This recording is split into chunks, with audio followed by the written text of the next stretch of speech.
କଳାହାଣ୍ଡି ବିଶ୍ୱବିଦ୍ୟାଳୟରେ ଓଡ଼ିଶା ଅର୍ଥନୀତି ସମ୍ମିଳନୀ 2023 ଭବାନୀପାଟଣା 55ତମ ଓଡ଼ିଶା ଅର୍ଥନୀତି ସମ୍ମିଳନୀ ଓ ଅନ୍ତର୍ଦେଶୀୟ ସମ୍ପାଦନ କଳାହାଣ୍ଡି ବିଶ୍ୱବିଦ୍ୟାଳୟରେ ଅନୁଷ୍ଠିତ ହୋଇଅଛି।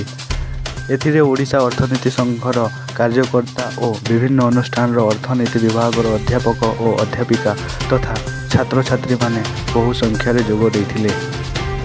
ଏହି ଅବସରରେ ପୋଷ୍ଟର ପ୍ରତିଯୋଗିତା ଅନୁଷ୍ଠିତ ହୋଇଥିଲା।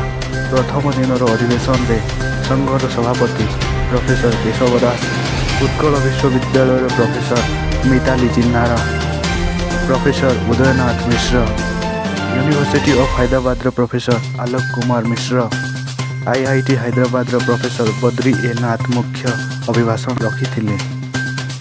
ସମ୍ମିଳନୀର ପ୍ରଥମ ଦିନରେ ମୁଖ୍ୟ ଅତିଥି ପଦ୍ମଶ୍ରୀ ପଟାୟତ ସାହୁ, କୁଳପତି ପ୍ରଫେସର ସଞ୍ଜୟ କୁମାର ଶତପଥୀ, ପୂର୍ବତନ ମୁଖ୍ୟ ସଚିବ ଡକ୍ଟର ଯୁଗଳ କିଶୋର ମହାପାତ୍ର, ରେଜିଷ୍ଟ୍ରାର ପୀତାମ୍ବର ଭୋଇ ଓ ବିତ୍ତ ନିୟନ୍ତ୍ରକ ସୁରେଶ ପିଡ଼ିସିକା ଯୋଗଦେଇ ସମ୍ମିଳନୀକୁ ଉଦ୍ଘାଟନ କରିଥିଲେ। ଏଥିରେ ପ୍ରଫେସର କେଶବ ଦାସ ସଭାପତିତ୍ୱ କରିଥିଲେ। ସଂଘର ସମ୍ପାଦକ ଡକ୍ଟର ଅମରେନ୍ଦ୍ର ଦାସ ବାର୍ଷିକ ବିବରଣୀ ପାଠ କରିଥିଲେ ଓ କଳାହାଣ୍ଡି ବିଶ୍ୱବିଦ୍ୟାଳୟର ଡକ୍ଟର ଚିତ୍ରସେନ ଭୋଇ ଅତିଥି ପରିଚୟ କରିଥିଲେ। ଏହି ଉଦ୍ଘାଟନୀ ଉତ୍ସବରେ ସୋଭେନିୟର, ନ୍ୟୁଜ୍ ଲେଟର ଓ ଓଡ଼ିଶା ଇକୋନୋମିକ୍ ଜେନେରାଲ ଉନ୍ମୋଚିତ ହୋଇଥିଲା। ଡକ୍ଟର ଶେଷଦେବ ସୁନା ଧନ୍ୟବାଦ ଦେଇଥିଲେ।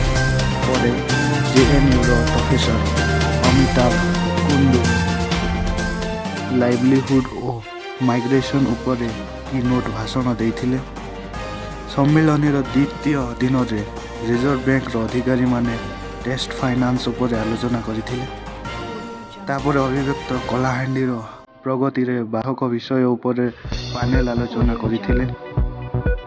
ଏଥିରେ professor Manoj Panda, doctor Tribhuvan Panda, professor Srikant Chatterjee, doctor Seemanchal Mishra ଓ ପୂର୍ବତନ ମୁଖ୍ୟ ସଚିବ ଡକ୍ଟର ଯୁଗଳ କିଶୋର ମହାପାତ୍ର ଭାଗ ନେଇ କଳାହାଣ୍ଡିର ବିକାଶ ସମ୍ପର୍କରେ ମତ ପୋଷଣ କରିଥିଲେ। ସର୍ବମୋଟ 54ଟି ପେପରରୁ 41ଟି ପେପର ଆଲୋଚିତ ହୋଇଥିଲା। ପ୍ରଫେସର ବୈଦ୍ୟନାଥ ମିଶ୍ର ଶ୍ରେଷ୍ଠ ସେମିନାର ପେପର ଭାବରେ କୋରାପୁଟ କେନ୍ଦ୍ରୀୟ ବିଶ୍ୱବିଦ୍ୟାଳୟର Manisha Gupta, professor Prashant Pattnaik best paper ପୁରସ୍କାର ଲକ୍ଷ୍ମୀକାନ୍ତ ଗୁଆଲଙ୍କୁ ମାନପତ୍ର ଓ 10,000 ଟଙ୍କା ଲେଖାଏଁ ପ୍ରଦାନ କରାଯାଇଥିଲା। କଳାହାଣ୍ଡି ବିଶ୍ୱବିଦ୍ୟାଳୟର 2 ଜଣ PG ଛାତ୍ରୀଙ୍କୁ ବେଷ୍ଟ ପୋଷ୍ଟର ପୁରସ୍କାର ପ୍ରଦାନ କରାଯାଇଥିଲା। ଏହି ବାବଦକୁ 3,000 ଟଙ୍କା ନଗଦ ଦିଆଯାଇଥିଲା।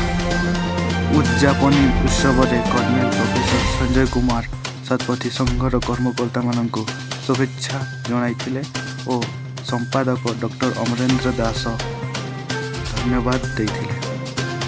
ସମ୍ବାଦ ଏଠାରେ ସମାପ୍ତ ହେଲା।